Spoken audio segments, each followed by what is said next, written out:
Okay, thank you. I think we're ready to go. So can I, first of all, welcome you all here. My name is Ben Jamal. I'm the director of the Palestine Solidarity Campaign, and I'm delighted to welcome you all to this webinar. A primary purpose of this event is to launch a new website, which actually went live this morning. It is designed to be a resource bank and a campaigning tool for all of those seeking to oppose the adoption of the IHRA definition of anti-Semitism in different arenas, or seeking to have a decision to adopt the definition in their institution reversed. So alongside our range of fantastic speakers, we are going to devote some space this evening to introducing you to this website and outlining how we hope it will be used as a crucial tool in the campaign against the adoption of the IHRA definition. It is useful to say a couple of words, first of all, about why this resource is necessary and the purpose that we hope it will serve. I expect very few of you coming to this meeting will not be familiar with the IHRA definition and its problematic nature. It is an issue that has been very much on PSC's radar since the UK government became the first to adopt it in December 2016, 3 months after I became director of PSC. I'm not suggesting for a moment that the two events were linked. The definition emerged in the context of an already existing global attempt by Israel and its allies to delegitimize the Palestinian struggle for liberation and the global solidarity movement that had emerged in support of that struggle, with a specific focus on seeking to delegitimize the Palestinian-led movement for a campaign of boycott, divestment, and sanctions until Israel ends its violation of Palestinian rights. This campaign ramped up in intensity following 2014, when Israel became conscious that it was losing the battle for world opinion and risked becoming regarded as a pariah state. And in that context, the deliberate conflation of anti-Zionism with anti-Semitism, which was not a new phenomenon, became central to this delegitimization campaign via the utilization of the IHRA definition. Again, as you all know, what was a global campaign for the adoption of the IHRA and then its utilization as a tool to suppress activism for Palestine acquired a special toxicity here in the UK in the summer of 2018, when this broader project of delegitimization became linked with a parallel effort to undermine Jeremy Corbyn as leader of the Labour Party. Once it became clear that the narrative of anti-Semitism, when used against Corbyn and his supporters, was one that was acquiring a particular potency. So the website that is being launched today is being launched by PSC, BRICUP, and Jews for Justice. And since 2016, alongside Free Speech on Israel, we have worked closely to try to combat the utilization of the IHRA in this country. And central to this work has been the need to protect the rights of the Palestinian people, in particular their right to bring the facts of their oppression into the public domain and to call for action to address that oppression, the right to protect important freedoms, including academic freedom and the freedom of expression of those who wish to advocate on behalf of the Palestinian people, but also a clear recognition that the adoption and utilization of the IHRA definition works not to further the struggle against racism, but to undermine it. It hinders, not helps, the necessary ongoing fight against anti-Semitism as a particular form of racism. There is a significant fight back against all of this process being waged against the adoption of the IHRA. And tonight you will hear from those in the UK and globally who have been at the forefront of that fight. So let me finally just say something about the format of tonight's meeting. We are going to hear, first of all, from 3 of our speakers who I will introduce in turn. We will then be given a guided tour of the website by PSC staff. And once we've concluded that, we will then hear from our final two speakers, and we will open the floor for Q&A. If you can please post any questions that you have for speakers in the chat. The chat will be visible to hosts, but will not be visible to everyone, because we want to make sure that rather than posting lots of comments and starting different discussions, that people's focus are on asking the questions that they would like to hear answered tonight. So without further ado, I would like to introduce you to our first speaker, and we are delighted to have with us tonight Rabbi Alissa Wise. Most of you know Alissa as the former Deputy Director of Jewish Voice for Peace. She's a long-term campaigner for Palestinian rights in the US. She was at the forefront of establishing a global network, of which PSC is a part, of groups across the globe who are battling the adoption of the IHRA in their countries, allowing a sharing of tactics and strategies. And Alissa was also extremely crucial in supporting the development of our website. So please welcome Rabbi Alissa Wise. Hi, everyone. Thank you so much, Ben. And first of all, congratulations to PSC on this new website. And I was delighted to be a co-conspirator with you all on it. Thanks for inviting me into this important project. And I love being a collaborator with you all. Hello, I am calling you now as speaking in from Philadelphia. You could probably tell.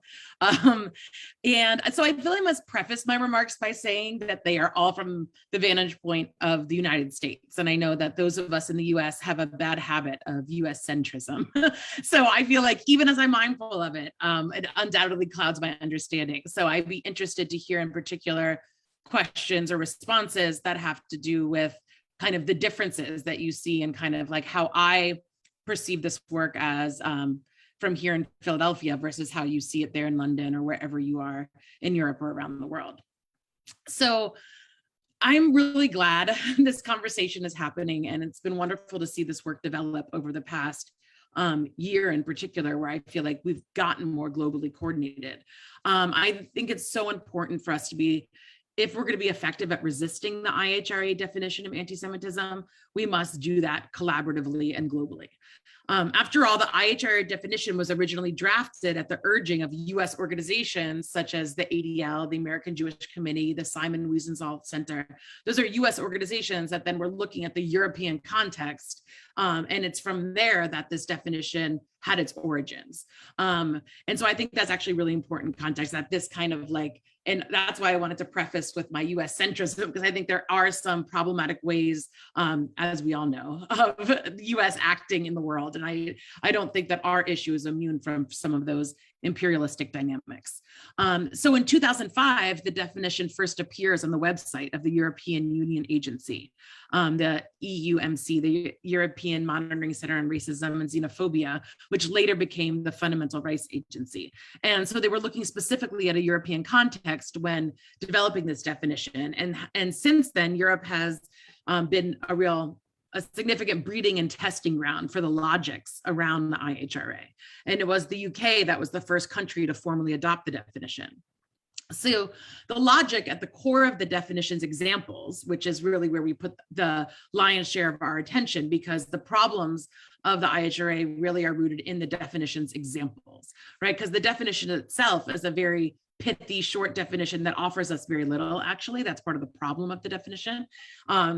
But in some, kind of the thrust of it is this idea that anti-Zionism equals anti-Semitism, which is wrong, right? Put plainly. So, and in Europe, the history and lingering guilt after the Nazi Holocaust is part of how I think Israel's enablers and defenders have been so successful in forwarding this definition.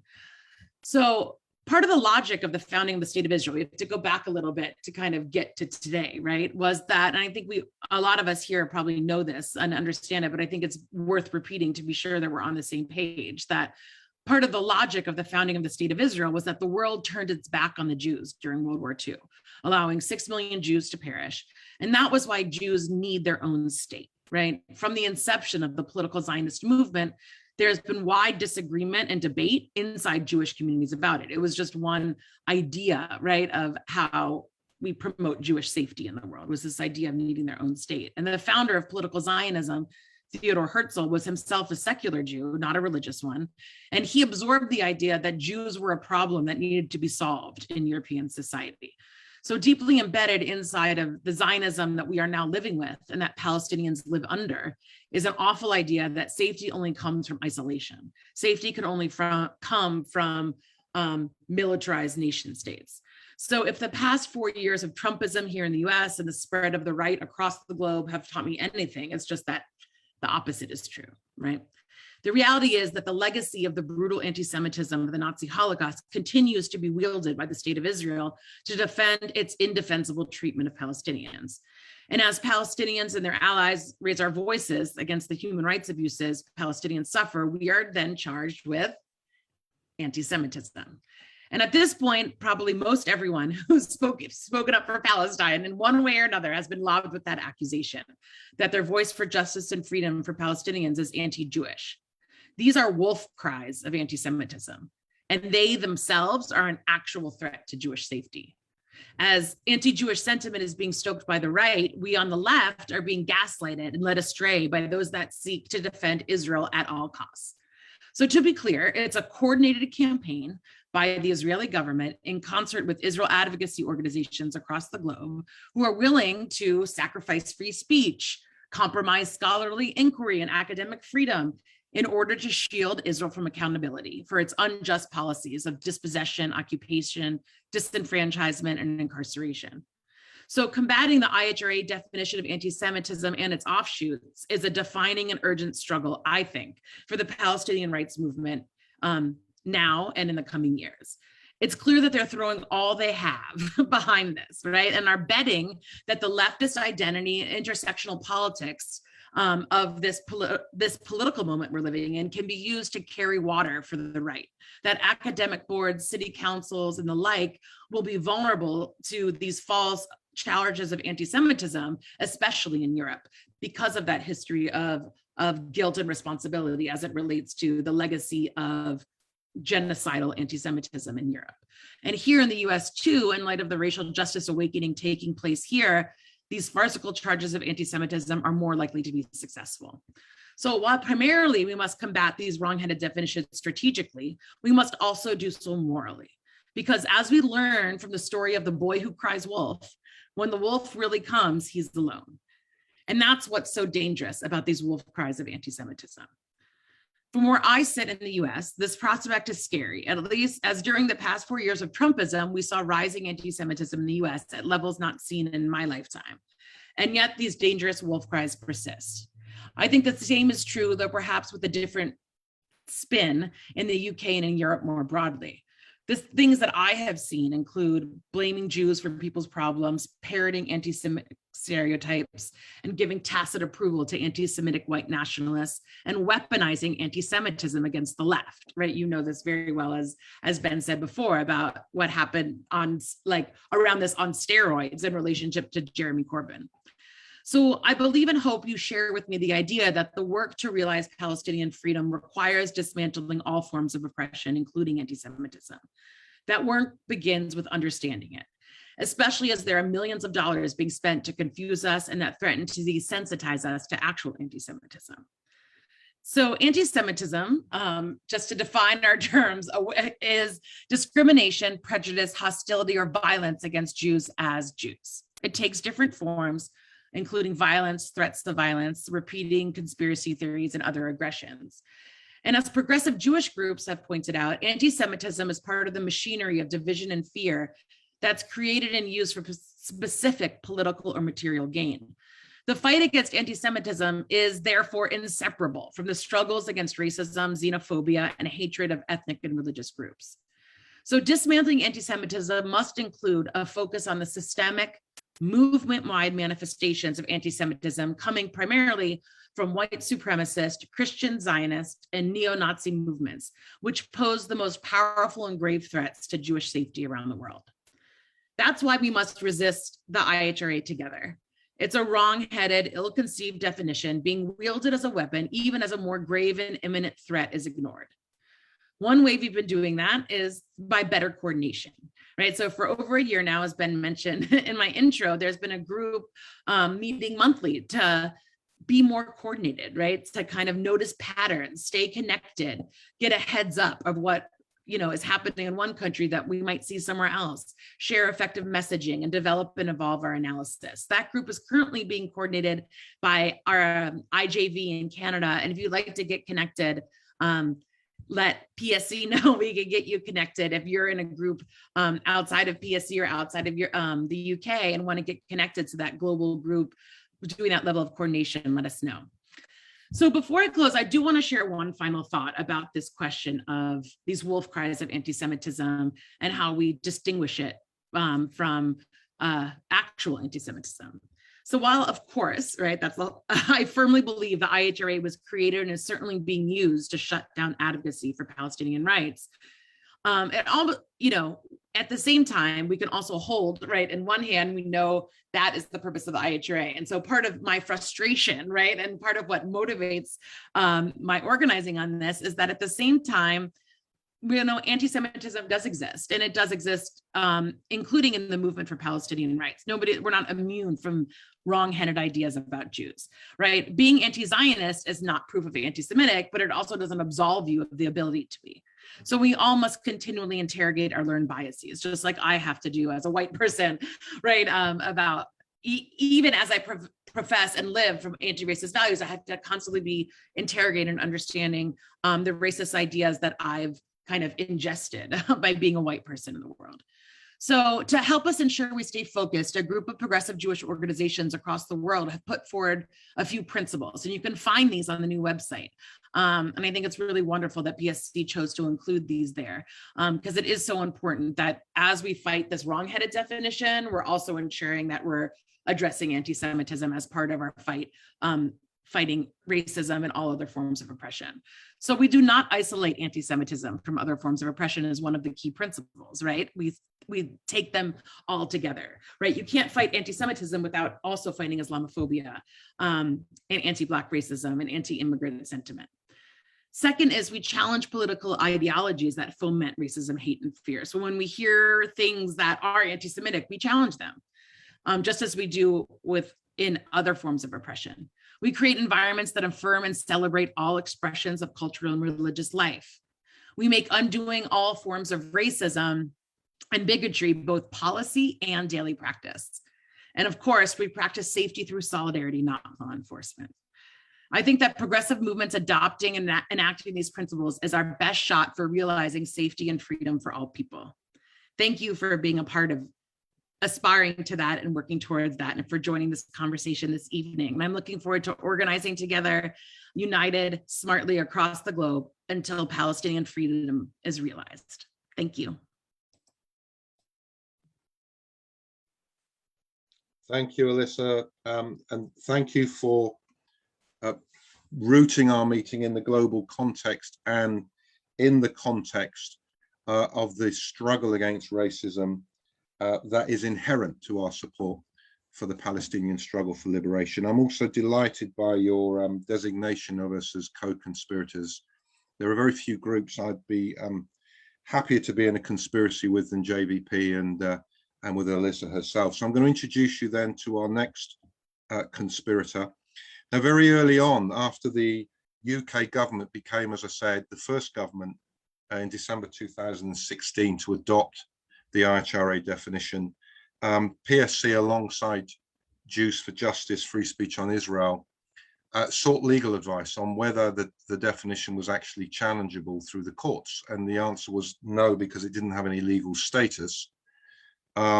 But we were informed of the benefits of getting a legal opinion. And central to those early discussions and giving crucial advice in that process was our next speaker, Salma Karmi-Ayub. Salma is a UK-based Palestinian lawyer. She's a member of the Al-Shabaka policy network and also a member of the British Palestinian Council. We're delighted to have her with us this evening.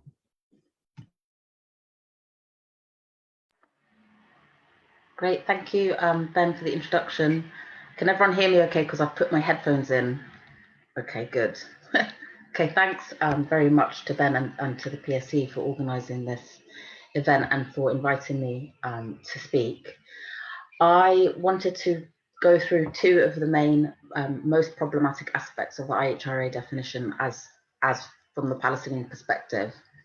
Alissa has already touched quite a lot on the question of how the definition normalizes Zionism, and I'll come to that in a moment. But I want to start by saying that what's become clear over the course of the several years that the IHRA definition has been around and has been being adopted and applied by institutions is that it has been successful in creating a general sense that criticizing Israel is problematic, is potentially anti-Semitic, is in some way suspect, and it's really been successful in having a chilling effect as a result of creating that perception.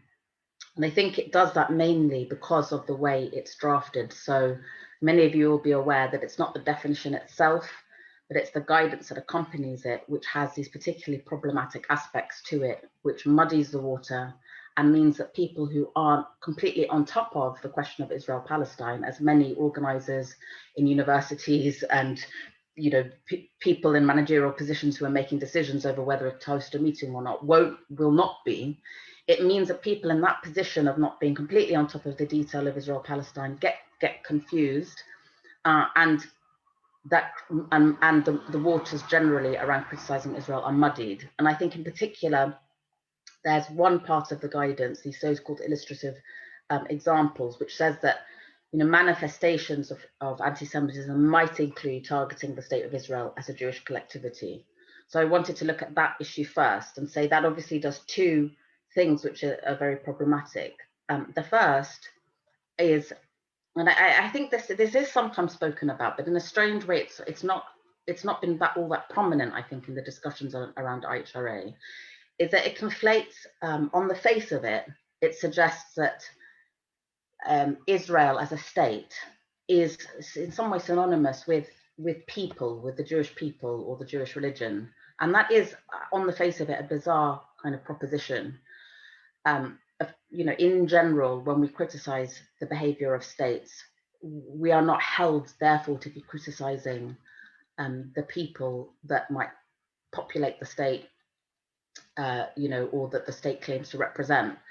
And, of course, I can envisage situations in which you could criticize, criticism of the state could be a disguised form of racism against the people that inhabit the state or that the state represents. But it's a strange assumption to make that would be the case. And context, of course, is everything.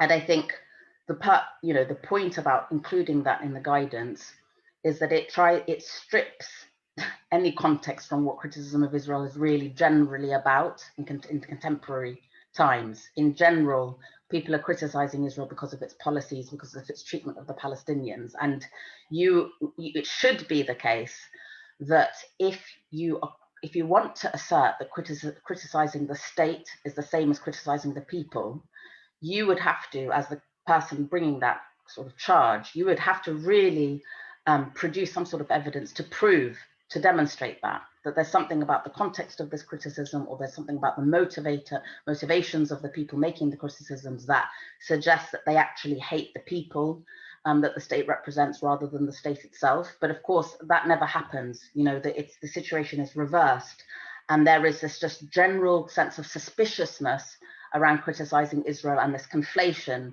that criticizing a state, in this case Israel, is somehow the same as criticizing people that the state claims to represent. I think that, the other thing that this question of this conflation or between criticizing the state and criticizing the people that the state represents does is it sort of suggests, and I think this is the main purpose, of course, of the IHRA, is it suggests that the only reason people would criticize Israel is because they hate Jews, as opposed to because of the fact that there's something about Israel which deserves criticism. And I think that's fairly obvious, as one of the ways in which the IHRA definition has been instrumentalized to stop criticism, to shut down criticism of Israel. So I think there's an underlying kind of assumption that runs through the IHRA document that Israel is in some way either a good thing or at least an ordinary state. And another one of the illustrative examples in the definition talks about how it could be anti-Semitic to require of Israel behavior not demanded of any other democratic nation. And that's what's often, of course, used to target BDS and to say that BDS is anti-Semitic. Again, the thrust of that, I mean, the assumption that underlies that is that somehow Israel is like any other democratic nation. It is, broadly speaking, a good thing. It's, broadly speaking, within the club of sort of ordinary nations. And so if it's being particularly singled out for criticism, or if that criticism is particularly vehement or vociferous, the only explanation to that fact can be that people hate the people that the state claims to represent, the Jewish people, rather than because there is a problem with the state itself. So I think that's what I wanted to say is the first issue with the definition, is it conflates the state of Israel with the people, and it sort of suggests, that the only reason you would be criticizing the state of Israel would be because you hate the people that inhabit the state or that the state represents, as opposed to because there is something problematic with Israel itself. And I think that has been, that's a fairly kind of obvious consequence of the definition, and it's being used all the time to muddy the waters around activism that's pro-Palestinian, and it's made people suspicious of criticism of Israel and of pro-Palestinian activism, as though it's somehow, skirting, it's somehow in a category of something that's dangerous and suspect and, not above board. And I think that that's been enormously damaging. The second thing, which I think both Alissa and Ben have touched on, is this question of how the definition conflates anti-Semitism with anti-Zionism, and that's exemplified in one of the illustrative examples, which says that denying Jewish people the right to self-determination is potentially anti-Semitic, and says denying Jewish people the right to self-determination, e.g., by claiming that the state of Israel is a racist endeavor, is potentially anti-Semitic. Now that pretty much that puts it kind of front and center what I think is the main purpose actually behind the IHRA definition, or at least behind the way in which it's been instrumentalized, which is that it's part of a broader campaign which we know has been ongoing and has been spearheaded by the state of Israel since at least 2001, which is to reformulate anti-Semitism as anti-Zionism, to say that there is such a thing as what Israeli state propaganda calls the new anti-Semitism, and the new anti-Semitism is necessarily anti-Zionism. To put it the other way, if you're an anti-Zionist, you are by definition an anti-Semite, because if you deny or oppose or seek to undermine the notion that there should be a Jewish state in the territory of historic Palestine, which is basically what the Zionist, which is essentially what the objective of the Zionist movement is to create and maintain a Jewish state on the land of historic Palestine. If you don't agree with that, or you want to seek to oppose it, then you are by definition anti-Semitic. And I think that, the point of the IHRA definition, including this question of anti-Zionism being anti-Semitism, is that what it seeks to do is just to make the idea that there should be a Jewish state in Palestine sacrosanct, something that is beyond criticism, that's beyond discussion, that's beyond debate, that cannot be imposed. And if it is opposed, that the person opposing it is immediately discredited as a racist. And I'll come in towards the end to say why I find that such a perverse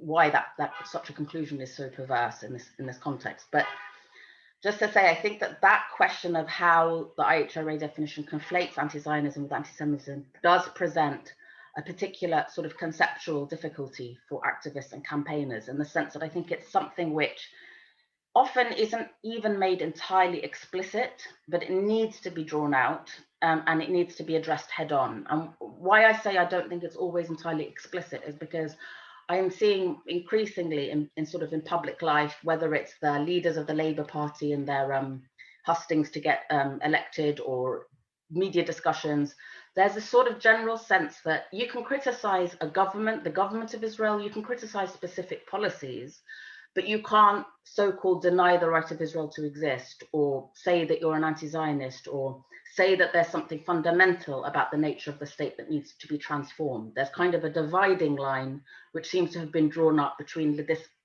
legitimate criticism of Israeli policy and this so-called illegitimate criticism of the fundamental nature of the state, the Israeli state, and its legitimacy.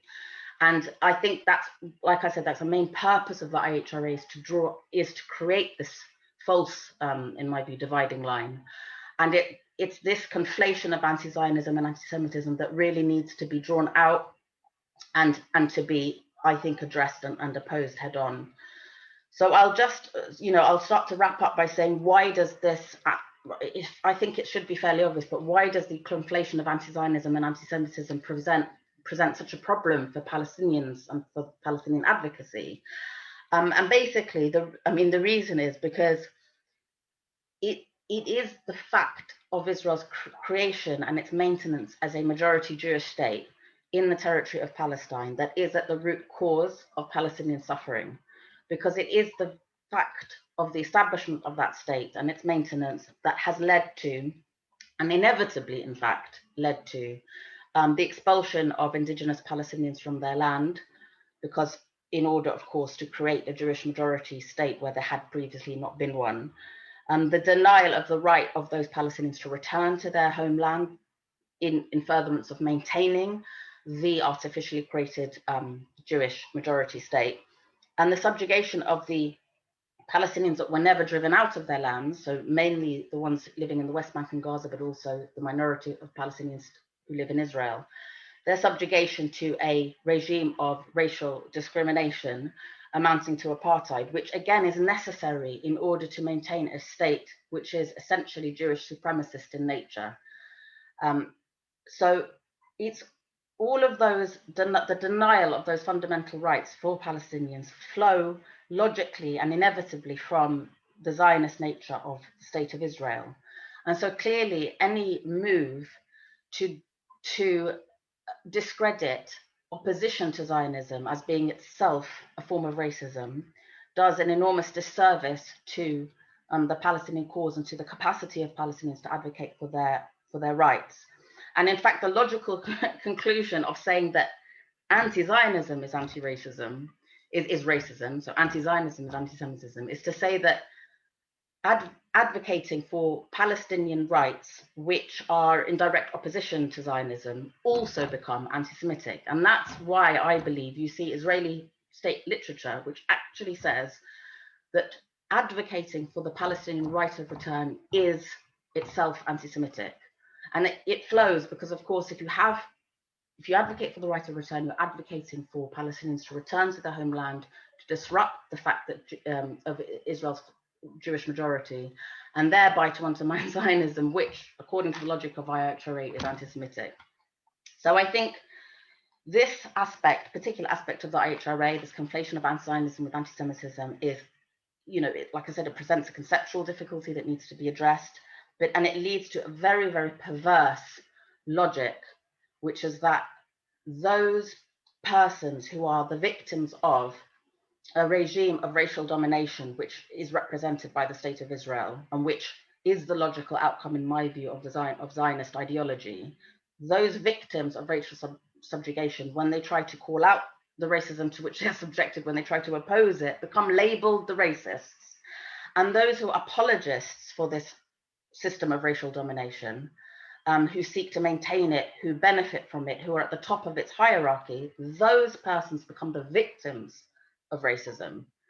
So, we have an entire inversion of reality. The racists become the anti-racists become the racists. And that is hugely damaging obviously to the Palestinian cause, but more generally to the cause of anti-racism. It's extremely cynical as well. And I don't think that people who are apologists for Israel, who are lobbyists for Israel, should be allowed to get away with hijacking, instrumentalizing anti-racist movement that has been built up over decades by people's blood and sweat and tears in furtherance of their efforts to maintain a regime of racial discrimination. That has to be, I think, called out very clearly for all of our sakes. So I'll leave it there. Thanks, Ben. Thank you, Salma. And Salma has obviously touched on a crucial aspect, an understanding of which has to be central to all of our strategies in combating the IHRA definition, which is how it exists and works to create a climate of toxicity, and is designed to create a chilling effect. And for this to work, of course, the definition doesn't necessarily even have to be employed. It just has to sit there. One of the best ways I've ever heard this explained was by Professor Carmen Obusi, who said that an institution adopting the IHRA definition is a little bit like having a tank placed on your lawn.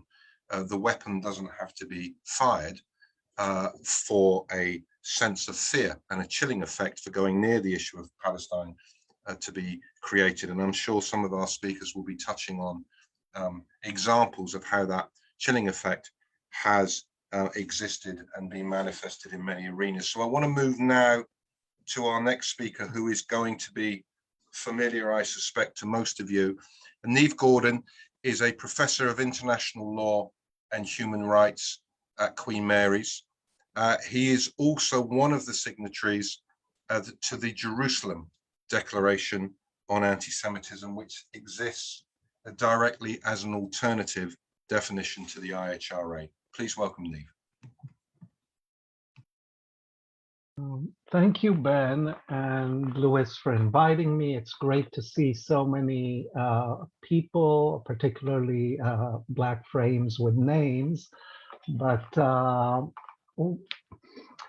what I'd like to talk about is a bit the IHRA in a university setting, which is where I'm working against it, and some major ideas about the IHRA. So most of you, or many of you, probably know that in October 2020, the now former Minister of Education, Gavin Williamson, wrote a letter to all the heads of universities in the United Kingdom, asking them, or not asking, actually demanding them to adopt the IHRA within their universities and threatening them with a punitive financial action if they fail to do so.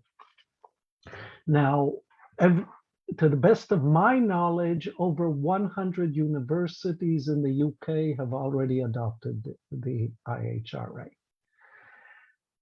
Now, so I'd like to briefly discuss what the definition does.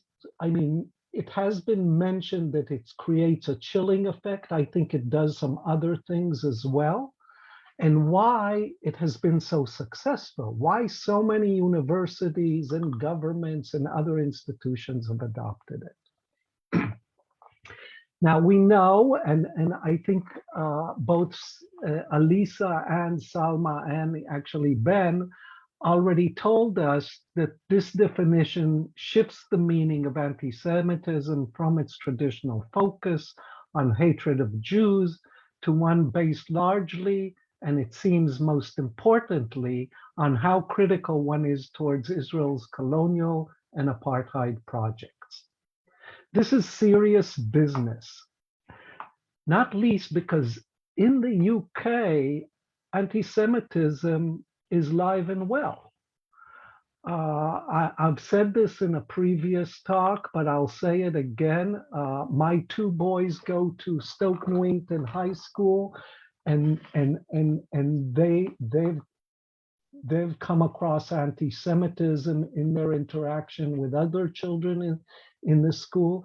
And me personally, who have lived abroad many years, for the first time I came across anti-Semitism was here in the United Kingdom. And we can maybe in the discussion discuss what's the difference between the experience of American Jews and Jews in the United Kingdom, and I think there is a major difference. So this cry wolf that Alissa was talking about is extremely important, particularly in the UK context, in my opinion.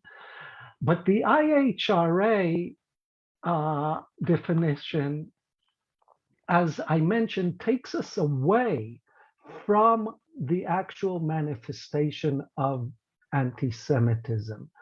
And a working group at University College of London that has tried to kind of demand the retraction of the definition by the university came out with a statement and a whole long document, but ultimately the bottom line is that this definition is not fit for purpose.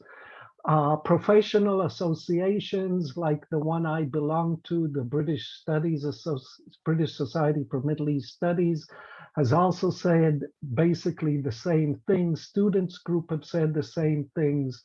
And if you go, or as we'll see on the website that Lewis and Ben and others have created, there's a whole list on that website of groups and individuals that basically argue that it's not fit for purpose.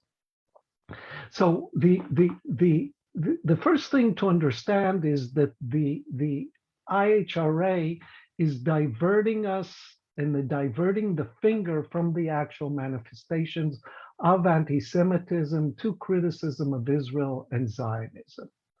Now, we know, for example, that in May, letters were sent to students in a variety of campuses across the country, including Queen Mary, UCL, Warwick, stating that complaints of anti-Semitism have been filed against them. I've seen one of these complaints, and the complaint of being an anti-Semitism was filed against a student because he wrote in a WhatsApp group the two words, the dangerous words, "Free Palestine."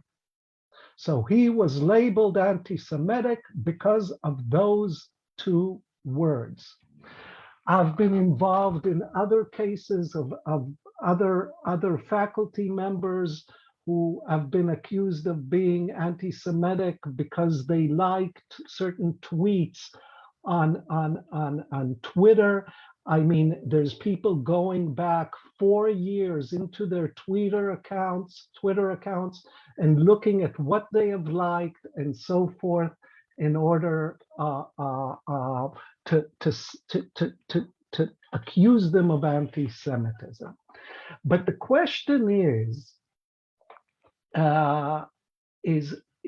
or let me pose maybe a rhetorical question. What is the objective of this definition? What does this definition want to gain?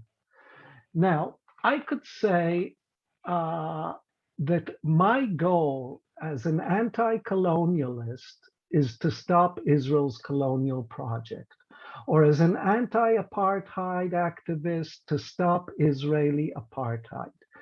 Now, so what we need to understand is that this definition doesn't only create that chilling effect that Ben was talking about, the tank on the lawn, as he said. It also does something else that is extremely important. It leads PSC to do this webinar. And it leads me to go to disciplinary committees in universities to testify in the defense of professors that were accused of being anti-Semitism. So instead of us fighting against the colonial project, instead of us fighting to dismantle the apartheid regime, we're spending half our time now fighting this beep definition. Okay, half our time now is, so they've won in a sense by putting it out there.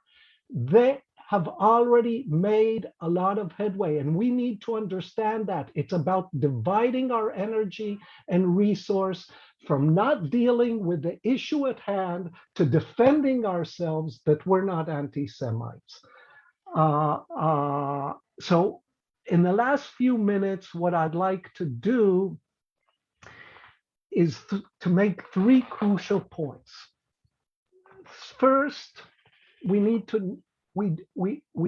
to remember who is the true target of the IHRA definition.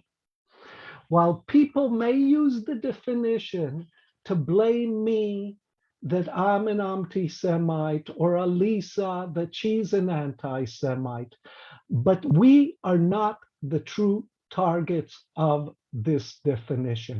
The true target of this definition are the Palestinian people that are demanding self-determination. We have to remember that all along. Second, we need to understand why this definition has been so successful. Why is it that 30 governments, or over 30 governments across the world, have already adopted it? Why is it that 100 universities have adopted it, scores of other institutions, and so forth? And I'm going to give 6 reasons, and then my last point. So first of all, and this is one of the points, or one of the major points that Salma said, this Israeli governments from 1948 until the present date have equated Israel with all the Jewish people. And this has led to its success because this has been normalized both in Israel and in the international arena. People equate Israel with the Jewish people, even though the 20% of the citizenry in Israel are not Jews, even though that half the population Israel controls is not Jews, and even though that half the Jewish population do not live in Israel. Second, the fact that it signed the International Holocaust Remembrance Alliance gives it credit because it's a Holocaust issue. Third, more than half a century of distorted media coverage of Israel, which cast Israeli Jews as the eternal victims and Palestinians as always already the aggressors, even before they do anything, has left the majority of Americans and many Europeans largely ignorant of Israel's rights abusive policies. And therefore, they support something like this. Fourth, institutionalized Jewish life in the diaspora. People like UK Lawyers for Israel, people like the British deputies have focused on supporting Israel. The IHRA definition serves the purpose of these mainstream Jewish organizations quite well, especially when it comes to policing speech in the media, as well in cultural sphere and college campuses, and in dividing our energies. Fifth, IHRK casts the definition as legally non-binding. And this Ben and Salma mentioned in their talk. And supposedly, therefore, it is benign. But let me tell you, it's not benign. It's very, very lethal. And finally, the reason conservatives and even moderates like it so much, people that have nothing to do with Israel, Palestine, and so forth, the reason they like it so much is that it also gives them a tool against other progressives, whether it's Black Lives Matter, feminist, environmental activists, and so forth. Why? Because the Palestinian movement has managed to globalize their cause. And many other progressive groups have joined them. And by joining them and criticizing Israel together with the Palestinians, they too can be labeled as anti-Semitic, and their fights, whether it's Black Lives Matter or climate change, can also be delegitimized. So those are the 6 reasons I think so many people are adopting it. And I would like to end by saying we need to change the mode of our activism. And instead of defense, we need to go for an attack. We need to redefine the IHRA definition and those that use it. And we need to say what it really is. And what it really is an apartheid enabling tool, because it shuts up any criticism, it divides our resources in fighting, and therefore it enables apartheid. And we need to say that those who adopt this definition, they are actually apartheid supporters. So instead of constantly defending ourselves, no, we are not anti-Semites because we support anti-colonialists and anti-apartheidists, and you are actually the apartheid enablers. And I'll stop there. Thank you, Neve.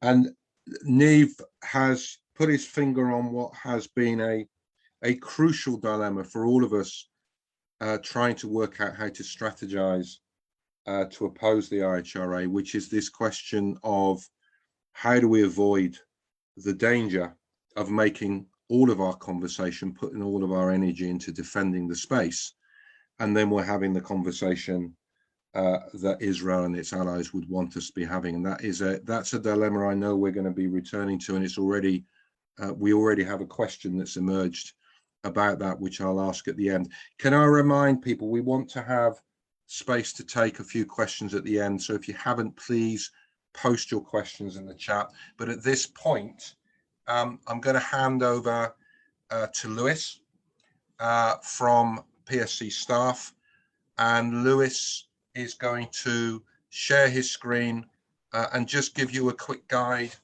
through the website, how it works.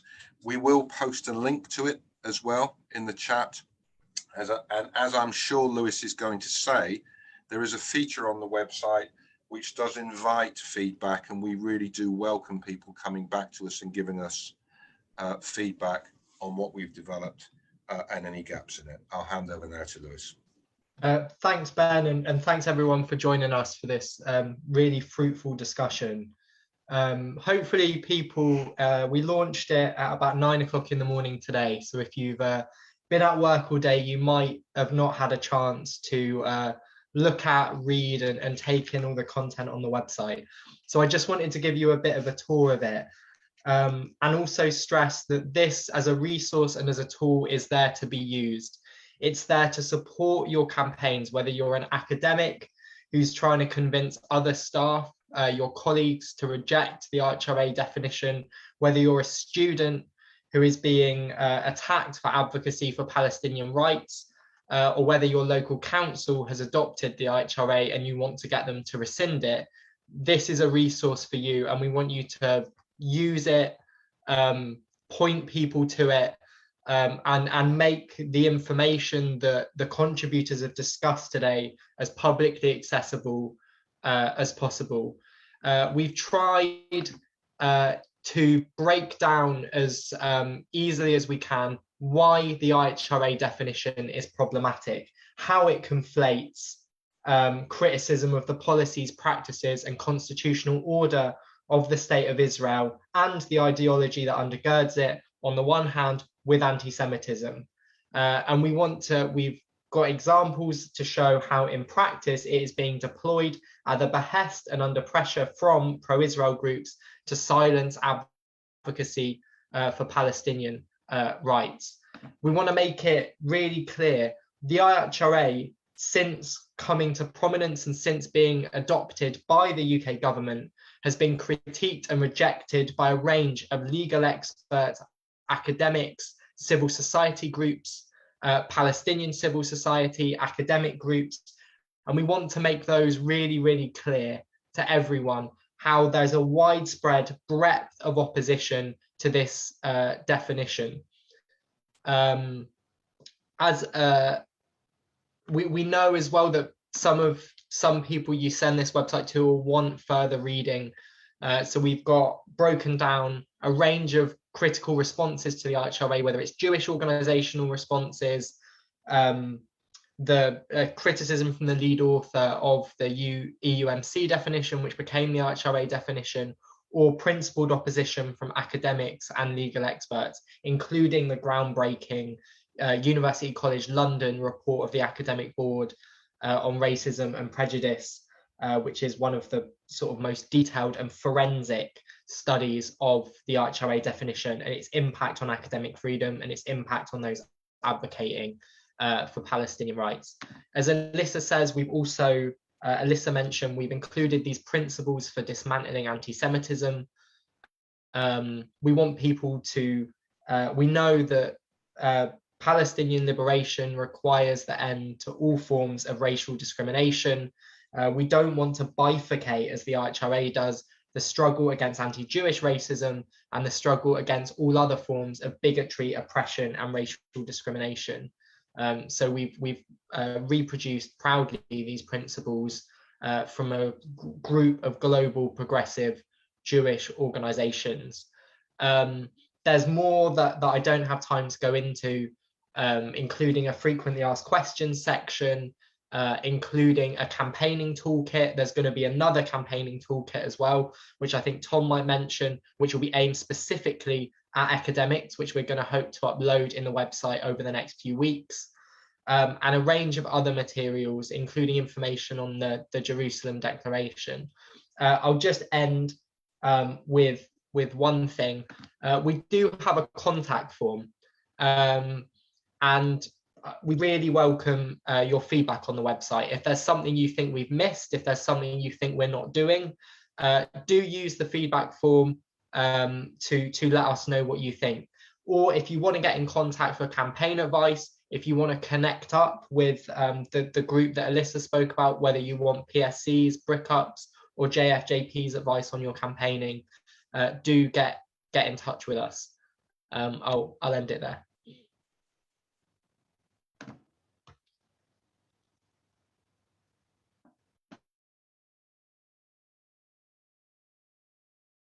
Thank you, Lewis. And can I echo, please do use the feedback form. Please follow the link that's been posted. Have a look at the website. We want this to be a useful campaigning tool, and we will be following up from this event and from the launch of the website with a series of events looking at specific arenas where we feel we can add support to campaigns that are developing to oppose the adoption of the IHRA within specific institutions. So I want to move now to our next speaker, Giovanni Fassina.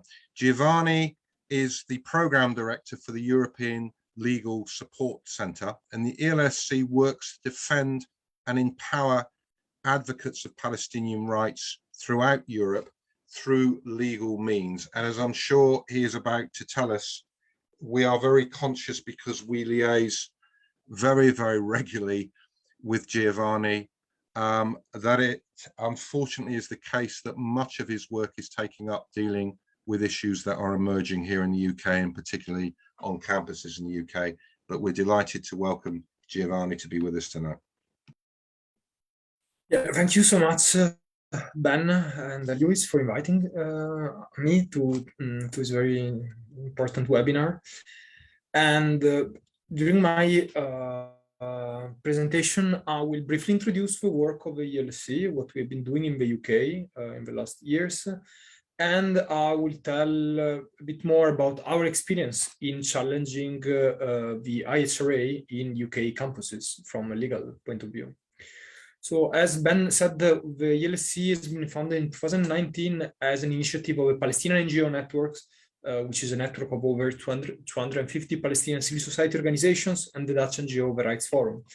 And we received a mandate of providing legal support and assistance to the Palestine solidarity movement in Europe. And our work is mainly inspired by the amazing work that Palestine Legal is doing in the United States.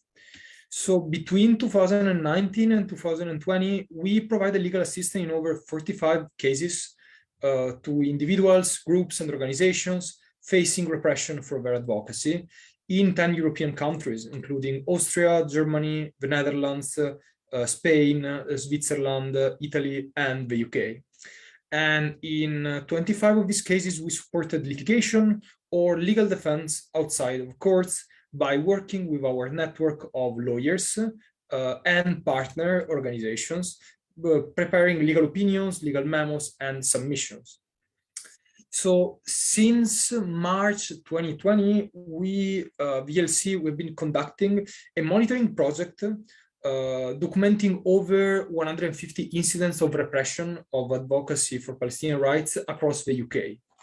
So we collected this information is based on quantitative and qualitative data that we collected by means of an incident report forms that you can see in the chat, which were filled out by people affected, and when was necessary, we carried out interviews and desk research.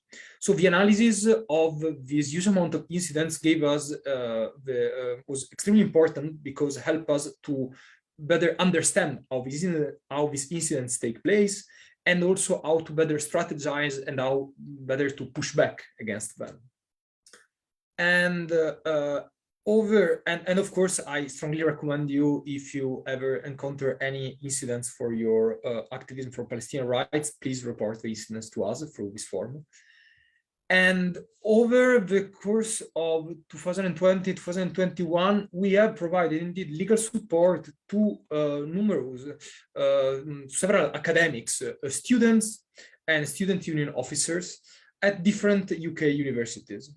And many of these cases were related to disciplinary complaints of anti-Semitism in response to social media posts, academic literature, lecture material, or signing open letters by indeed students or academics.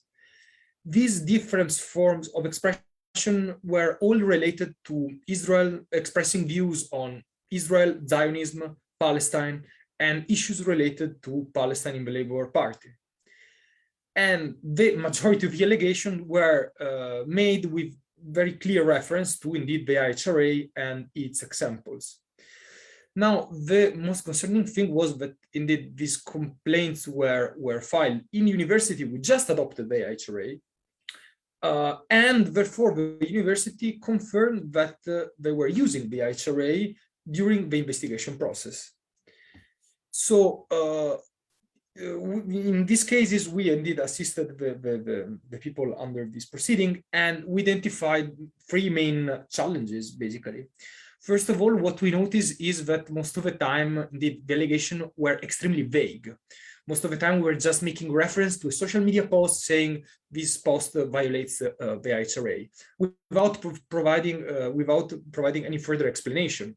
So this, of course, created a Kafkaesque situation where people were under investigation, but they didn't know exactly why. And the university was refusing to explain or provide more information on this. And this, of course, is a reflection on how badly indeed the IHRA has been conceived. Then, of course, this created huge emotional distress, and of course, as Neve was saying, put people under defensive and put people, this drain a huge amount of energies and resources. And especially for students who received the notice of investigation during, for instance, a crucial time for their final year assignment. And of course, the huge amount of fear, because people fear that the accusation could be made then public, and even if unsubstantiated, of course, could affect the reputation. So what do we have been doing at the LSE to mitigate these risks and what we did for addressing these issues was, first of all, we pressure constantly the university to disclose more information, and we engage in a very, very long correspondence with them, making the same question over and over again. And by reiterating these questions, we constantly ask why the IHRA was used, which specific part, what were the factual and legal basis for deeming a like or a retweet, for instance, as an anti-Semitic conduct, for instance. And of course, that was useful in a sense that, first of all, by putting pressure on the university, by showing the university that people are properly assisted, the university was way more careful now, and at the end, they disclosed all the information we wanted. Secondly, we provided psychological support to the people affected through our caseworkers. Luckily, last year, we have a small legal team of 3 legal researchers who are assisting only people who are going through this disciplinary proceeding. And we set up a weekly conversation with the people affected, and we assisted them through the disciplinary proceeding. And then, of course, we, through our network of indeed lawyers and also academics, we submitted dozens of documents for showing how the allegations were absolutely unfounded. And indeed, we submitted legal opinion on how IHRA violates freedom of expression. We submitted legal analysis of the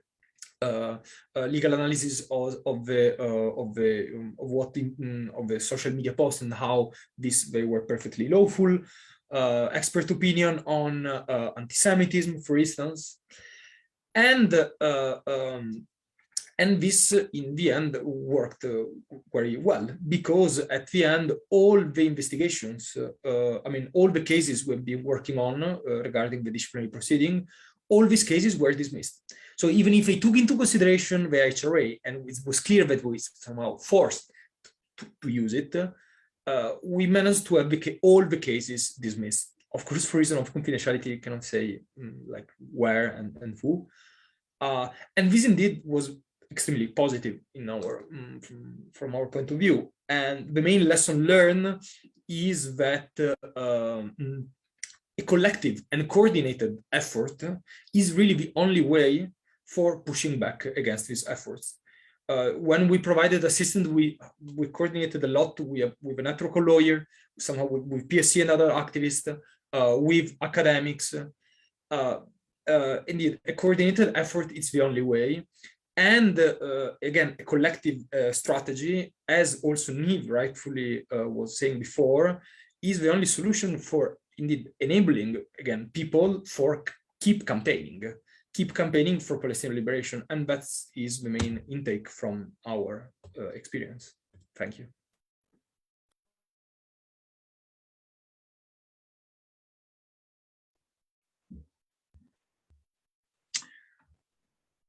Thank you, Giovanni.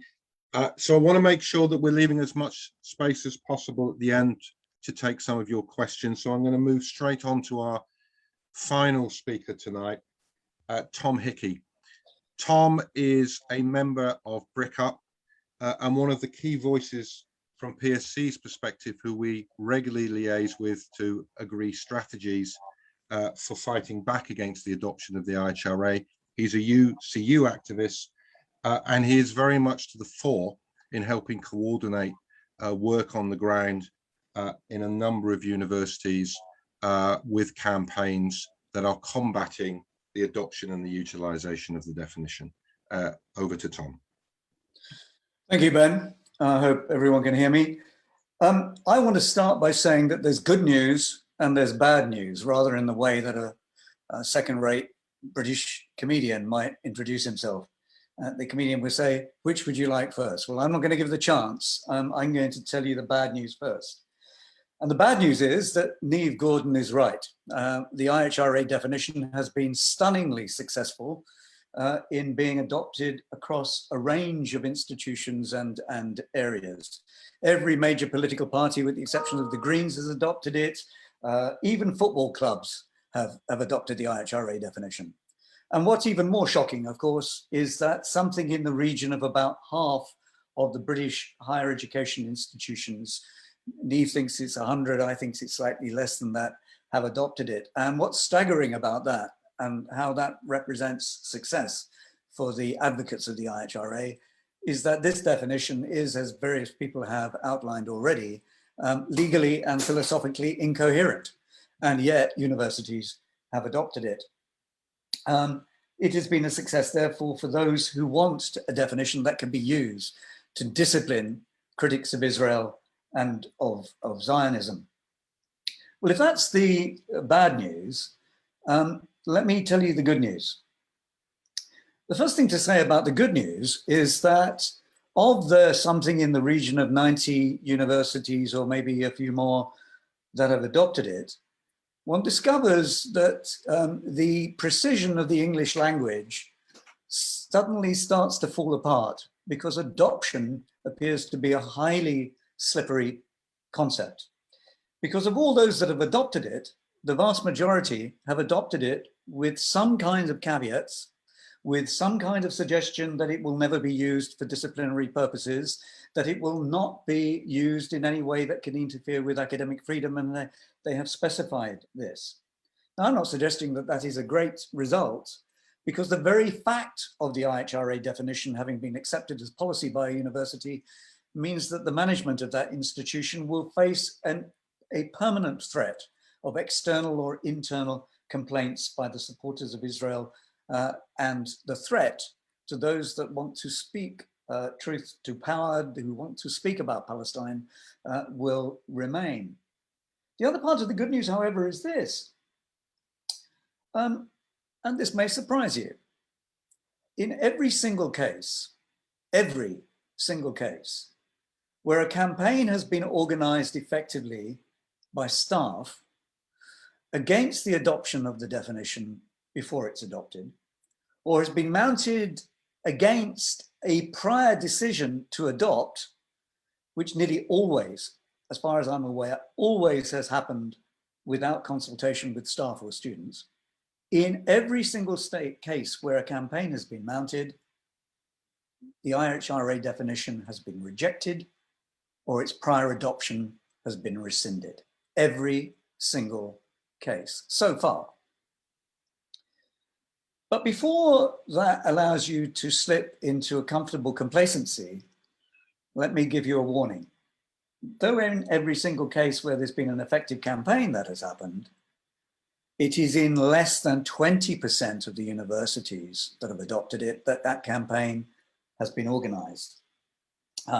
So there is an immense task for us all, an immense task that this website is in part about.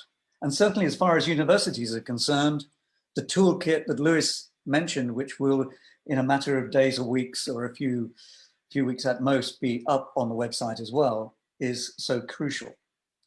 One of the issues that continually confront people who want to oppose the IHRA definition is the accusation that it is in some sense innocuous. It is simply about fighting a particular kind of racism. But as Giovanni has outlined, that is not the case.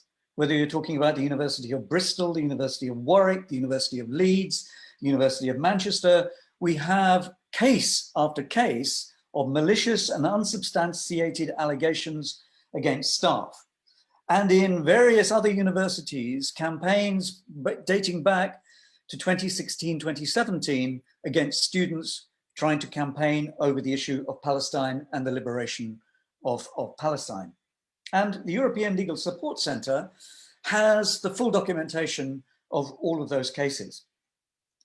But in the face of that, the IHRA definition, which always subtends these cases, is something that has been defeated. It's been defeated at the University College London, for example, where the academic board, which wasn't consulted about the adoption in the first instance, set up a working group to investigate the question of anti-Semitism in universities and the IHRA definition, and concluded after a full year's investigation, producing an enormous and forensic, to use the word that Lewis used, report on anti-Semitism, found two things: that anti-Semitism certainly did exist in British universities, but the IHRA definition was not the tool that was going to deal with it. In fact, it was likely to make it worse. And most importantly, it would silence academics, prevent them from speaking honestly about the conditions in Palestine. So the question, and if that was UCL, you had the case of Warwick, where staff were incensed by the raft of unsubstantiated allegations against staff using the IHRA definition. And because of the statutes of Warwick, I think unusual in the British higher education sector, the statutes allow the staff, once the small quorum is organized, to call for a university staff assembly. And what is an assembly? It's the assembly of every single academic. And that assembly, when it met, condemned the university for prosecuting its own staff on the basis of unsubstantiated allegations, demanded an apology of the university, and decided that the IHRA definition's adoption earlier should be rescinded. At the University of Brighton, for instance, the university, as a result of staff interventions, individual petitions, for individual letters from staff who teach in the relevant areas, a report sent in by the University and Colleges Union, a petition, an enormous petition organized by the staff themselves, sent to the Vice Chancellor and copied to the members of the academic board, set up a commission to investigate the question of the IHRA and concluded not only should the IHRA definition not be adopted, but while it was sympathetic to the Jerusalem Declaration on anti-Semitism, decided that it was inappropriate for the University of Brighton to adopt a definition of any particular racism, given that the University of Brighton didn't seem to have a particular disproportionate problem with anti-Semitism or any other racism. It had racists and racist comments and some racist actions, including anti-Semitic ones, but not on a disproportionate level. And the commission concluded that therefore to adopt a particular definition of any particular racism would risk the creation of a hierarchy of racisms in which some racisms were considered worthy of a definition and others were not. So there is an enormous task to be engaged in by all those UCU activists, student activists around the question of Palestine in universities, whether the university has already adopted it, in which case the campaign must be a campaign for rescinding of that decision, or a campaign against the adoption if the adoption hasn't yet taken place. And when it comes to the question of definitions, the question of definitions really does have to confront, I suggest to everybody, what it was that the Commission at Brighton confronted. The question of whether it is an appropriate thing for an institution to adopt a particular definition of a race, of one particular racism, as opposed to adopting definitions of all of them. If one, why not everyone? Which would of course be absurd. In other words, what we have here is a situation in which a degree of institutional, corporate, and sector confusion has been created, and created, as Neve has outlined, on purpose by the defenders and the prosecutors of the IHRA definition. They have taken a concept of anti-Semitism, which traditionally has meant hatred or hostility to Jews as Jews, and confused it, blurred it, and turned it into a source of controversy when it never was, and all for the political purpose of protecting Israel and the advocates of Zionism from criticism. The prime effect of this, of course, and the prime objective, is to silence the voice of Palestine, is to silence solidarity with Palestine, it's to erase Palestinian voices from the debate and the discussion, to make it impossible, as Salma has observed, even for Palestinians to name the nature of their oppression. They are not allowed, according to the IHRA definition, without being accused of being anti-Semitic racists, they are not allowed to call it colonialism, not allowed to describe the practices of the Israeli state as racist, and not allowed to name the structure of what is being constructed in Israel and outside the formal territory of Israel in the occupied territories as apartheid. And that is the reason why the scholars of Holocaust studies, of Israel, of racism, etc., over 300 of them, came up with the Jerusalem Declaration on anti-Semitism, which, whatever criticisms anyone may have of the process that through which it came about, or the content of it, actually skewers once and for all this conflation of anti-Zionism and anti-Semitism by explicitly identifying those criticisms of Israel and Zionism that could properly and appropriately be described as anti-Semitic, and those that could not. And for any institution that does think it needs a definition of anti-Semitism for whatever reason it so thinks, if it thinks its institution does have a particular and disproportionate problem with anti-Semitism, then the Jerusalem Declaration on Anti-Semitism would constitute a dramatically superior alternative to the IHRA definition. But the last thing that I want to say and to finish on is this, that in order to mount those campaigns, colleagues need to learn from the successes in other institutions. And that is why PSC and along with the British Committee for the University of Palestine, BRICUP, will be producing a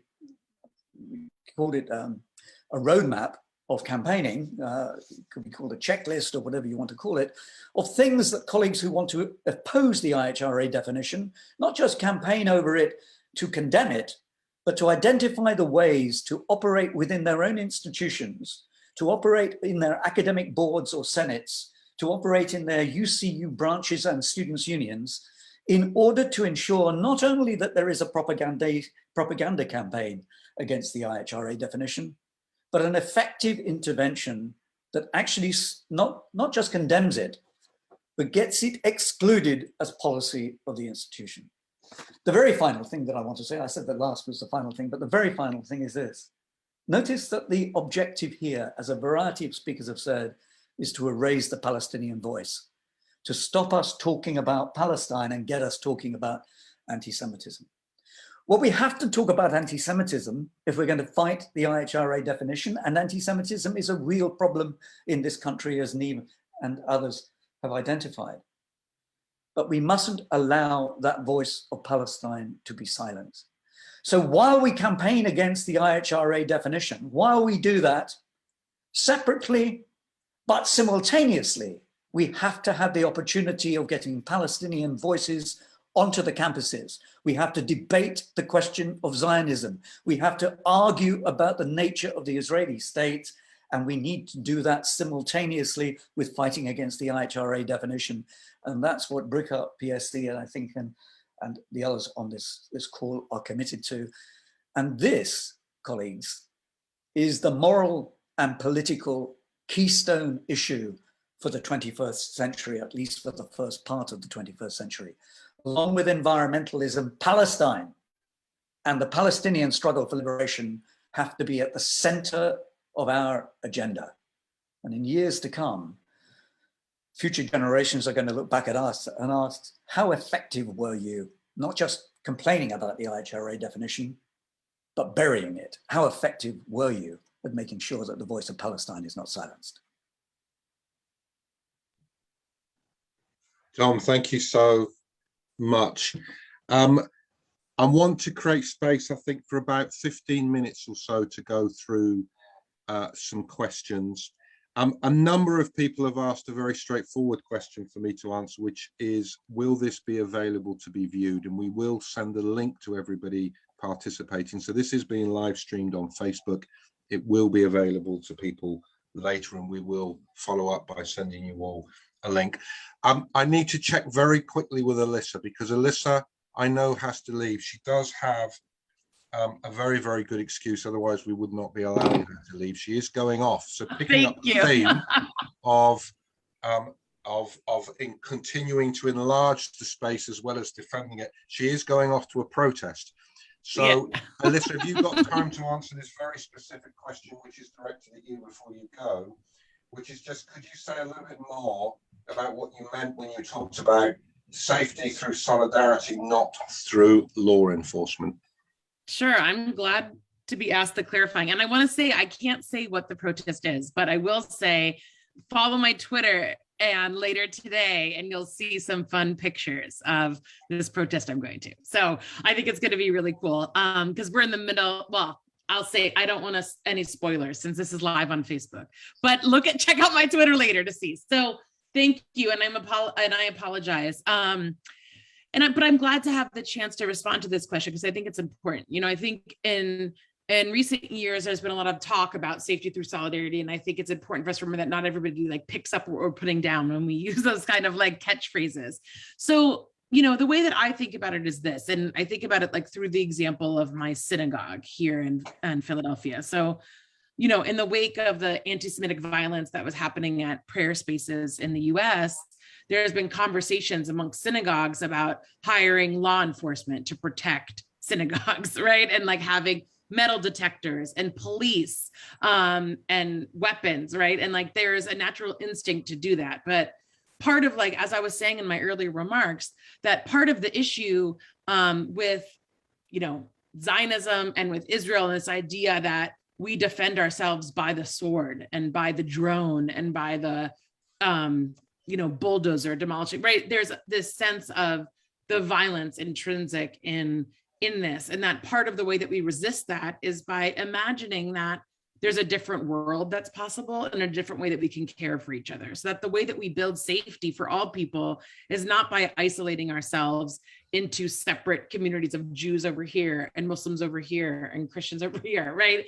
But that we create multiracial, multi-ethnic communities, that we support each other, right? So my synagogue in Philadelphia, to finish that story, decided we're not going to hire law enforcement, but instead we're going to build relationships with other faith communities. So over the high holidays, when we were in person and meeting live before COVID, we had partners in the community that would come and stand outside the synagogue and just be a calming, de-escalating presence outside, right? It doesn't mean that, so there's other ways to encourage and promote a sense of safety, and that our organizing is about that, right? And I think that's part of the conversation here, is that we are co-resisting, right? And we're building a world that is safer for all of us through our acts of solidarity and organizing. And that part of the logics of Zionism in particular, and you know, at JVP, we've been running this campaign around the deadly exchange, and that's a lot of where we talk about the safety through solidarity, that the US law enforcement is sharing worst practices with the Israeli military, and that's part of how communities in Palestine and in the US are being oppressed and brutalized. And so we want to build beyond that and imagine ourselves building communities where we take care of each other. And I think in this time of COVID, there's been such beautiful mutual aid societies that have sprung up in different ways that we can imagine, you know, ensuring that we all have our needs met, that we have the homes we need, the safety we need, and that's ultimately what's gonna liberate us, I think. So thank you for that question, and I'm sorry to run, but do check in to see the fun pictures from what's happening over here in the US as we hold everyone accountable to their policies of dispossession of Palestinian land. Thank you, everyone. Thank you, Alissa. We're all intrigued about what you're about to go and do, so I'm tempted to yeah, we'll let you know. Can I say to people, please reconvene online tomorrow night where we'll be exactly. launching our Free Alissa Wise campaign. All right. Good luck with your process. Thank you for being with us tonight. Okay, we've got a body of questions, and quite a lot of them are addressing this issue that a number of people have touched on, and I'm going to come to this in a moment, which is around the chilling effect, how we avoid adding to the chilling effect, and what do we do to combat the very real fear people have of raising the issue of Palestine. So I think I'm going to come to each of our speakers for their thoughts on that. But before I do that, there's a couple of sort of more technical questions. This one I think I want to direct at Tom and potentially Neve, if you want to add any thoughts. Tom, you did touch on this, and as you said, this is something that is going to be addressed within the toolkit that will be made available as part of the website. But it's very specific about activism on campus, and it's saying, the question is, how can we combat the definition on campuses where the definition has already been adopted? You've touched on this, but is there anything else you'd want to say about strategies where a university has already adopted, so the campaign is not about preventing adoption, but you gave some examples of where efforts have been made to rescind a decision to adopt or to deal with the fact of adoption? Well, the two most dramatic examples are the ones that I mentioned before, but let me say in general first what needs to be done. The first question is, do members of the academic community or staff in general at the university realize that their university has already adopted this almost ridiculous definition? So inadequate is it as a definition of anti-Semitism? It's a legal sieve. I mean, effective clear anti-Semites wouldn't be identified as anti-Semites in many cases by the application of this definition. do they realize that the so-called illustrative examples of anti-Semitism that attach to the definition will have the effect of preventing any of their lecturers who teach in this area, and notice the area doesn't have to be Middle East studies or anti-Semitism or racism. It could be philosophy or anthropology or economics or politics. Do they realize that it's now impossible for those lecturers to profess the view that the Israeli system is one that practices apartheid in order to defend itself? But that will cause a lecturer to be silenced. Now, if people don't understand that, they need to understand it. And one of the most effective ways to start doing that is to raise a motion in a students' union meeting, to gather together a series of concerned students and submit such a motion, and to supply with the motion prior to it being debated, circulate as much information as possible using this website, but using any and every means that are available to you. And similarly, for the staff in the University and College Union branch to bring a motion to the branch. But beyond that, if the definition has already been adopted, it is up to some of those colleagues who teach in the areas most likely to be affected to write their own personal distress to their Vice Chancellor, copied always to the members of the Academic Board and the Senate. And one of the things that we can do when our toolkit is ready and when anybody is interested is to supply examples of the way that people have done that in the past to get the issue debated properly. And then there's the question of organizing a staff petition and a student petition about it. And once you start to organize a petition, you will need the information that can be provided to people about what the IHRA definition is all about. And what can go along with that, of course, is information about Palestine and why the IHRA definition is so important to Zionists in terms of stopping Palestine being debated. The key examples, I won't go into them, I mentioned them already. University College London, there was a university college that had adopted the definition without reference to staff, without reference to the academic board. And the consequence was the academic board revolted. It set up a working group to investigate this. It received its report, adopted the report, had another meeting and said, no, by overwhelming majority, it said, we want this decision to adopt, rescinded. At Warwick, they called a staff assembly to overturn it. In different universities, the statutes will be different and the exact process will be different. But for anybody who's going to engage in this, we can help. We probably know your statutes, and I'm afraid for my sins, I probably know the statutes of your university better than you do. So if you want help and advice, come to PSC and use the website, ask for the details and we can supply them. Okay, I want to move on to another question, but just check, does any of our speakers want to add anything to what Thomas said? Neve, you're mute. I see things a bit differently from Tom. I think he's more optimistic than me, and I want to leave it with optimism. So I will not critique, but I will say that in a university setting, the power is not with the staff, it's with the students. And the best way to revoke these definitions or to pressure management has government on one side. And staff is nothing compared to government. The best way to pressure management, and what management usually listens to more than anyone else, is student organizations and student groups, and just lone students that will write a letter, like Tom suggests. So I think it is extremely important that the young generation, the students, will mobilize against it.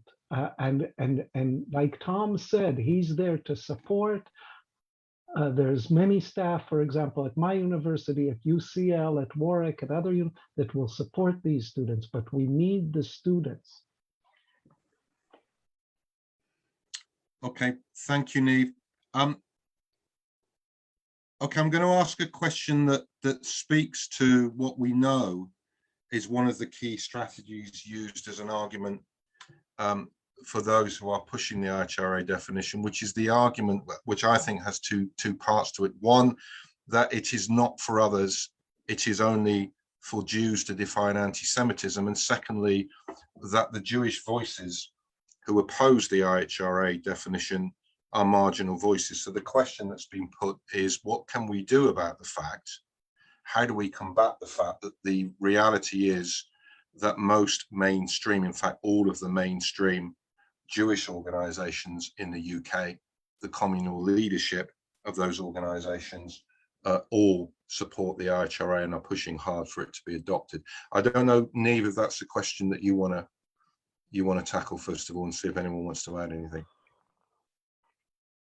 So what I mean, we have a working group at Queen Mary University, and one of the things that is clear that the IHRA does that wasn't, I think, mentioned this evening is that it also does a divide and conquer between different racial and racialized groups. Because what it does is it defines each form of racism differently. So now it is clear that each form of racism has its own specificities. Not only racism against blacks or Islamophobia or different ethnic groups, but even racism against Jews is different in the UK than it will be in the United States.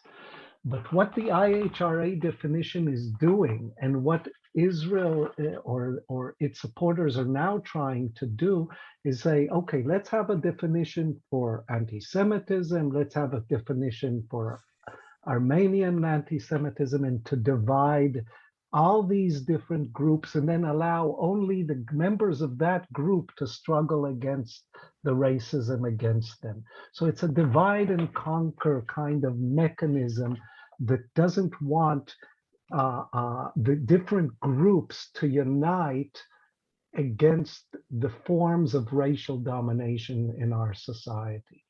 And we must resist it. And therefore, those that are not Jews and do not agree with this definition say must resist the claim that only Jews can comment on anti-Semitism or only blacks can comment on black racism and so forth.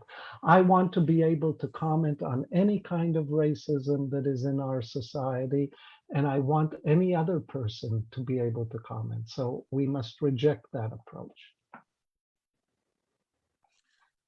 Okay, so I want to finish by just inviting thoughts from all of our speakers in conclusion. A question that has been touched on by a number of you in your presentations.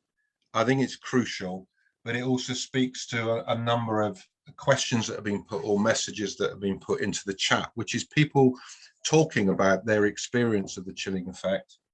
A number of people saying, I am very fearful of speaking up on Palestine. Some people saying my university has adopted the IHRA and this creates a problem for me.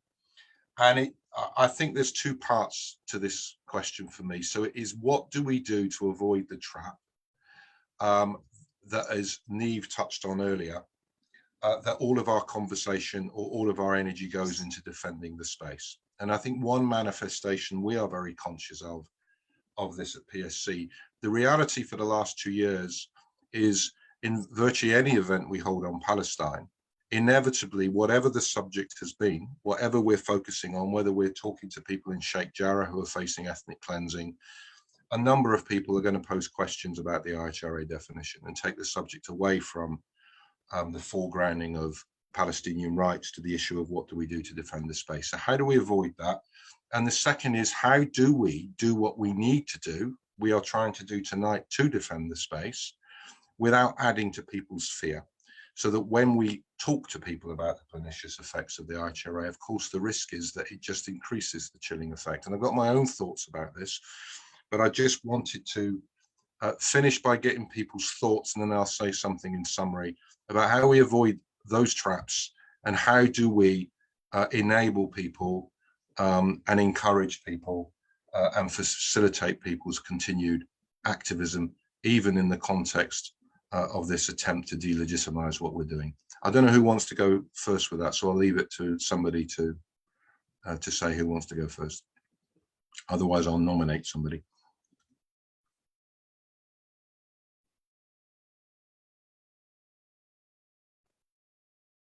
Tom, can I just say one Neve. sentence? Yeah. I mean, I've been attacked a lot for things that I've said, and I've found that when I went with what I felt and I've said these things, there were always people out there to support me. And there's always solidarity, and people should not fear, because there are allies and there are a lot of people that are just waiting for your voice to be said, and they will support you if you're hounded against.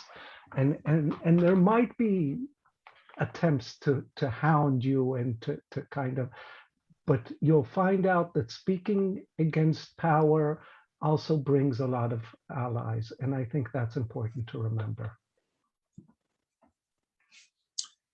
I'm wanting to come next, I think, to maybe Salma or to Giovanni, because, you know, mindful of what Alissa said about law enforcement, part of the message we're trying to give and part of the message that's there through the website are the body of laws that do protect people who fearful, who feel I am restricted from saying things when that isn't the case. I don't know if Salma, you want to just say some concluding remarks on that, and Giovanni, if there's anything you want to add.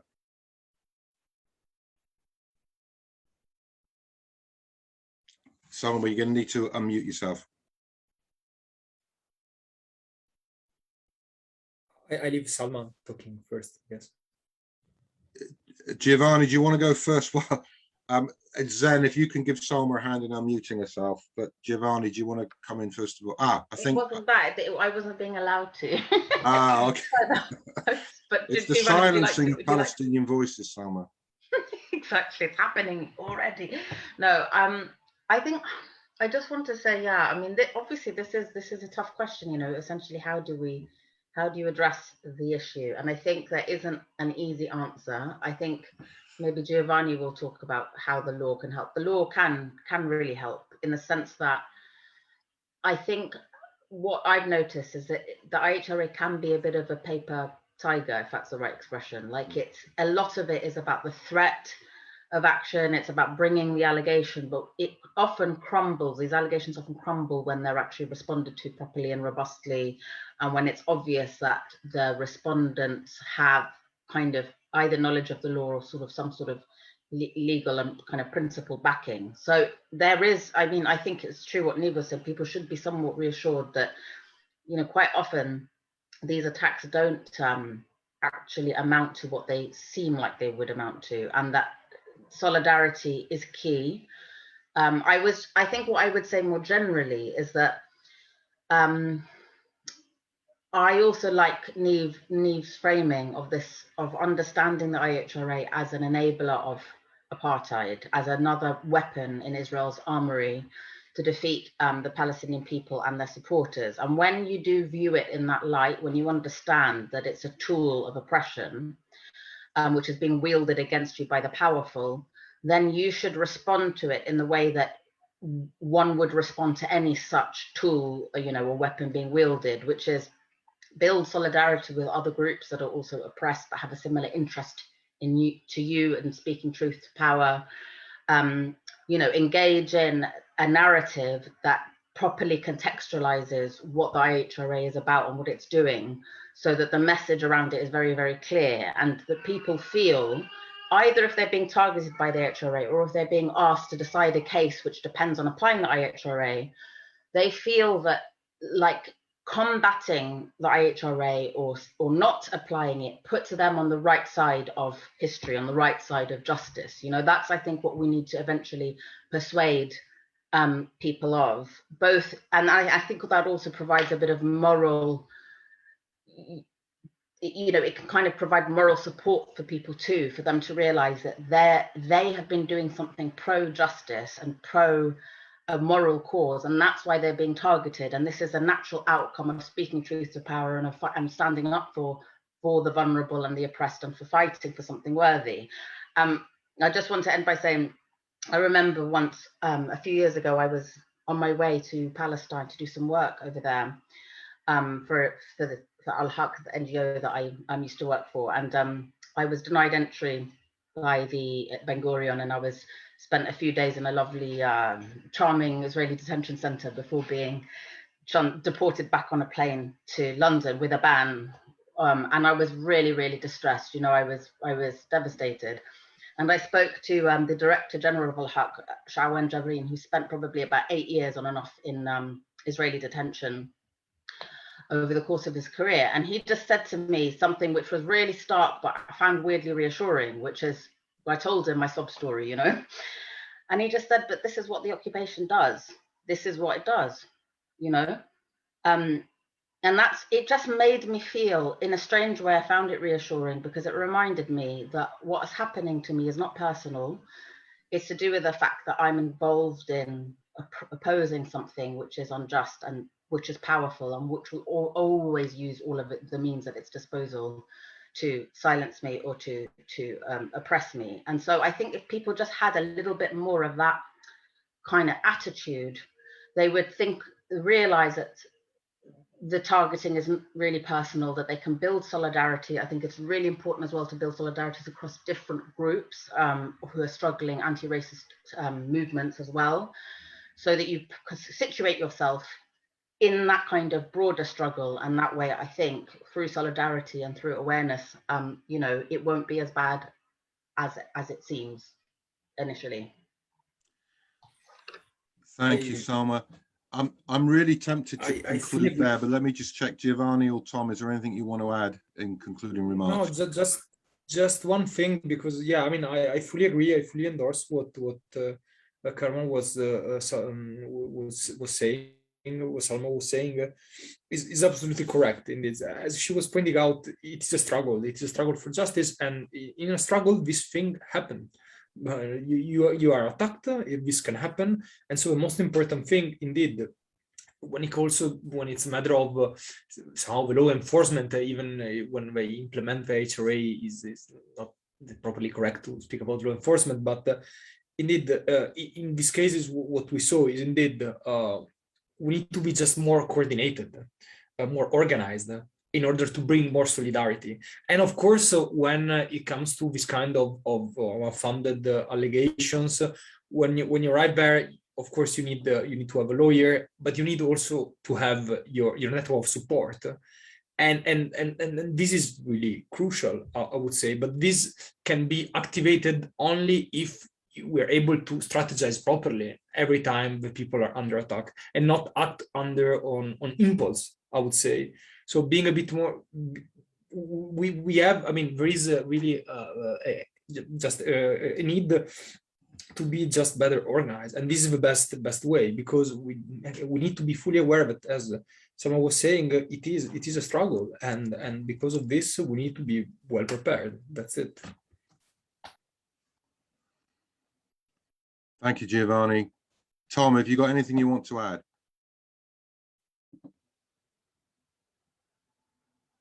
You're mute, Tom. There you go. The question focused on how do we ensure that the campaign against the IHRA definition doesn't actually contribute to the chilling effect. And to that, I've got a simple answer. I think it's a simple answer anyway. Look, we can do two things. We can not campaign against the IHRA and hope that it will go away, or we can campaign. The only guarantee you've got is if you don't campaign against it and leave it on the statute books, as it were, as university policy, then it is going to be used by Zionists to try and silence the voice of Palestine. And that means it is going to be used against academic staff who speak about apartheid, or speak about racism, or speak about the formation of the state in the way that they normally would. So I think the only way to deal with that is to bring the issue into the open, to be completely frank about it, to speak about the chilling effect to those who might likely find themselves being chilled by the exercise of the definition, and to reassure them with the kind of information that Giovanni gave it to us, that all of those that have been represented by the European Legal Support Centre and have been accused in this way have been acquitted in their disciplinary hearings. That's one kind of important thing. I'll give you one personal example. When I was moving over a series of years, BDS motions at the UCU National Congress, I became the Zionist favorite anti-Semite internationally. So much so that my popularity soared on email and on telephones, to the extent that these abusive, threatening phone calls and abusive emails crashed the university system. So many of them were pouring in from the United States, from South America, and from Europe. The system crashed. And some of my most ardent enemies in the university amongst the management suddenly realized what was going on, and they became more or less sympathetic. They didn't agree with me over the trade union issues, but they became sympathetic over this absurd overreaction organized by the Zionists. And I think that creates an opportunity for us. And other colleagues became really supportive as well, even those who strongly disagreed with my judgment about Israel and Zionism. Many of those actually were hostile to the treatment with which I was being provided. I think we have to turn it into an opportunity. Neve might think that I'm overly optimistic, but whatever the circumstances, we need to treat this attack on us as an opportunity and do as Neve said, go onto the offensive, either in the way that Neve suggested or in getting those Palestinian voices back onto the campuses and actually challenging universities to take out a charge against those who are organizing those meetings and to see them off. Okay, thank you, Tom. And let me conclude, first of all, by on your behalf saying a thank you to all of our speakers for their contributions tonight, but also for the work that I know each of them are doing to ensure that these attempts to delegitimize our movement are robustly opposed and to continue to do the work to show solidarity with the Palestinian people. So thank you all. I do encourage you, please take a look at the website, please pass it on to colleagues, please give us feedback on it. And let me conclude just by saying this, because picking up the thread of the last question, let me give you my own example of how we try to achieve this balance of doing what we have to do, as Tom says, to defend the space, but not being diverted simultaneously from continuing the work to enlarge the space. All of you know what's been happening in the Labour Party. All of you know how the IHRA has been used, particularly to try to delegitimize any effort to describe accurately the nature of Israel's oppression and to advocate for BDS. Some of you will be aware, probably most of you, that a couple of weeks ago, a young Labour had indicated they wanted to invite PSC to speak on a platform at the Labour Party conference and were told that that was not going to be allowed because we were too controversial an organisation. And when we explored why that was, we found out that a senior official had formed the view that our advocacy for BDS might be seen as violating the IHRA definition. Now, what happened? Well, Young Labour stood firm. PSC was able to utilise the fact that we have 14 major trade unions affiliated to us to make public noise about this. And the next day, the Labour Party backed down and said this was all a terrible misunderstanding. But what did Young Labour do then? Well, first of all, they invited us to speak at their rally on Saturday, which we're doing. Simultaneously, the World Transformed added an additional meeting on Palestine and stepped in to say, we will make sure that this meeting goes ahead. And additionally, Young Labour are one of a range of organisations and CLPs that have submitted motions on Palestine to be heard at the Labour Party conference. There are 7, by my calculation, the 3rd most popular issue on which motions are being submitted. Every single one of those motions speaks accurately to the apartheid nature of Israel's system of rule over Palestinians. Every single one of them has robust recommendations regarding the sanctions that need to be employed. And our task now, for those of you going to the Labour Party conference is to make sure that those motions, or a composite of them, gets debated. That's how Young Labour responded to this attack on them, by standing robustly, by showing solidarity, by receiving additional solidarity from us, and together we've actually created a moment to enlarge the space for the discussion of Palestine rather than allowing it to be shrugged. So on that note, I want to thank you all. If you're going to the Labour Party conference, we look forward to seeing you there. Make sure you wear your PSC lanyard everywhere you go. Thank you all for coming, and look forward to seeing you all again soon.